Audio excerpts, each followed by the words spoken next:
Pravilna sadnja voća uz pripremu zemljišta i izbor sadnica su najvažniji faktori prilikom podizanja voćnjaka. Zato im se treba posvetiti posebna pažnja. Prva odluka prije sadnje je izbor parcele za sadnju, kao i odluka da li će to biti amaterski voćnjak, homogeni ili mješoviti, intenzivni, špalirski ili voćnjak livada. Najbolje vrijeme za sadnju voćnjaka je na jesen, čim opadne lišće. Posljednji termin je proljeće prije nego krene vegetacija, ali je višestruko korisno da voće ipak provede cijelu zimu posađeno.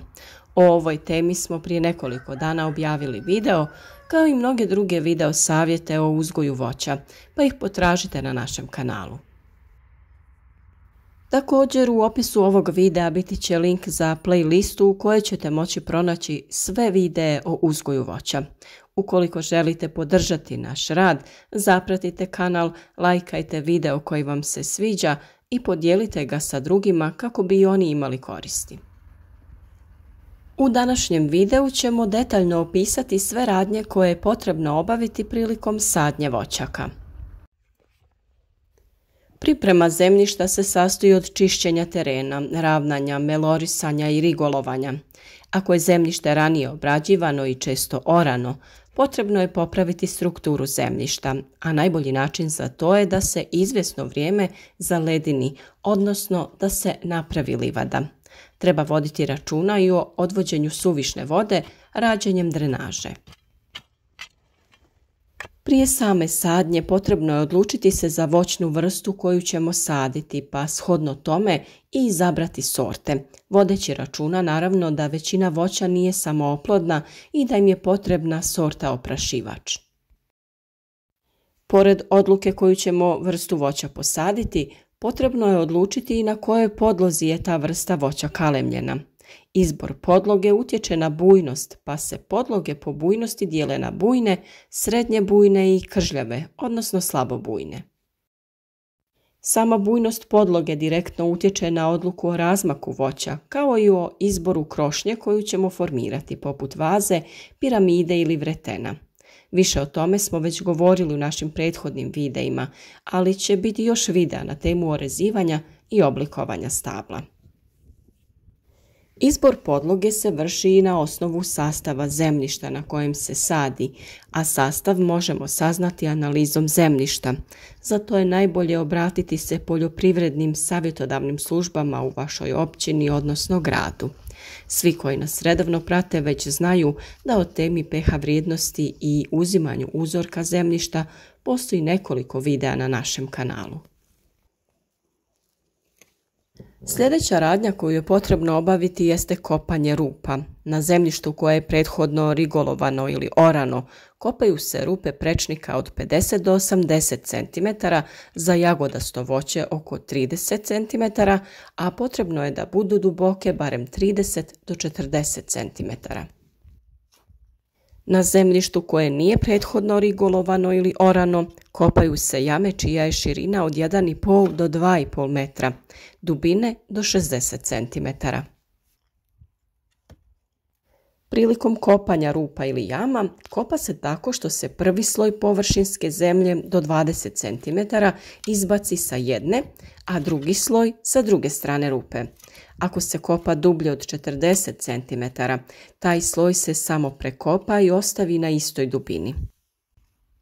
Prilikom vađenja sadnica koje smo sami proizveli, treba što više sačuvati korijen, naročito one fine žilice, tako da ovaj posao treba raditi polako i strpljivo, sa što manje čupanja. Potrebno je prvo ašovom oko sadnice na rastojanju od 20 do 30 cm kopati i presjecati žile, a zatim kad se sadnica dovoljno oslobodi, nagnuti je na stranu pa ašovom presjeći centralnu žilu koja ide ispod sadnice pravo na dole. Bilo pri vađenju ili kupovini sadnica, izuzetno je bitno voditi računa o pupoljcima. Sadnica mora imati sve pupoljke, naročito na visini između 50 i 100 cm, jer će iz tih pupoljaka krenuti grane koje će formirati krošnju. Ako nema pupoljaka, to je jako veliki i često nerješiv problem, a pupoljci se jako lako otkinu hvatanjem sadnice rukama prilikom vađenja ili transporta. Sljedeće što je bitno jeste đubrivo. Idealno bi bilo nabaviti pregorjelo stajsko đubrivo, a ako je to nemoguće, onda umjetno đubrivo sa više kalija u NPK formulaciji, na primjer 0,15,30. Količina je okvirno 2 do 3 lopate pregorjelog stajnjaka ili jedna puna šaka vještačkog po sadnici. Postoje i dehidrirana stajska đubriva u vidu peleta koja su odlična zamjena za stajsko, ali treba što više izbjegavati vještačka đubriva jer ona uništavaju zemljište. Najbolje je ako sami pripremimo kompost. Korijen se orezuje tako što sve debele žile prekratite. Također se prekrate i oštećene žile do mjesta iza oštećenja, a centralne se skroz uklone.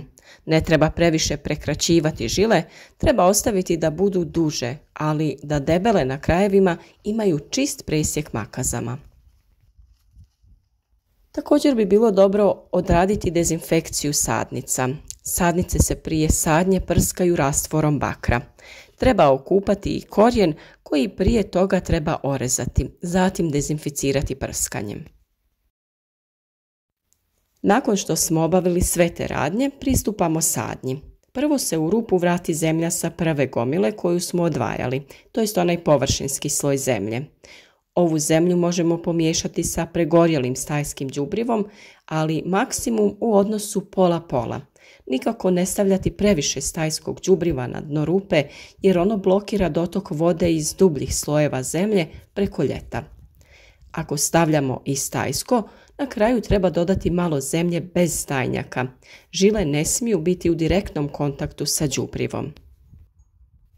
Izuzetno treba voditi računa o dubini sadnje. Sadnice moraju biti posađene tako da im mjesto kalemljenja bude 10 centimetara iznad zemlje, nikako pod zemljom, jer će doći do ožiljavanja mjesta kalemljenja, što može biti pogubno za stablo. Ne treba saditi ni previše plitko da ne bi došlo do izmrzavanja, niti previše duboko. Najbolje je ako se još uvijek vidi trag do koje dubine su bile posađene u rasadniku.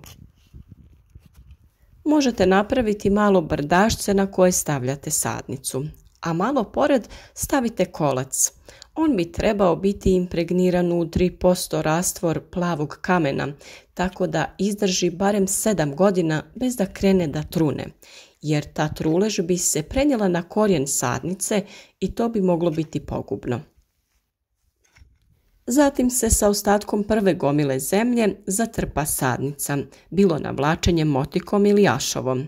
Kada se korijen dobro pokrije, sadnica se drži ravno, uspravno, a oko nje se zemlja dobro nagazi.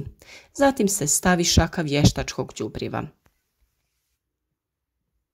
Dalje se redom dodaje malo zemlje, malo se nagazi i tako u 2 do 3 navrata. Pri kraju rupe se dodaje zemlja koja je bila na dnu rupe pri kopanju. Ako je ona suviše tvrda, busenita, onda se ubaci okolna zemlja sa površine. Ako imamo nezgorjelog stajskog đubriva, možemo ga staviti na vrh rupe pa navući malo zemlje preko njega. Sadnica se vezuje za kolac vrbovim prutom ili debljim kanapom u obliku osmice, ne zatežući previše jako. Kolac nije toliko važan u prvoj koliko u narednim godinama kada se sadnica razgrana i ima puno lisne mase, pa se uslijed vjetra povija, što uzrokuje pucanje finih žilica korijena. Kolac dobro dođe i za povijanje grana, da imaju za šta da se vežu. O važnosti povijanja grana i načinu na koji to sami možete uraditi također imate video na našem kanalu. I posljednji korak koji je vrlo važan jeste prekraćivanje sadnica. Sadnice se na proljeće prekraćuju na željenu visinu i kreće se sa formiranjem krune. O temi orezivanja voćaka imate poseban video na našem kanalu pa i njega možete potražiti.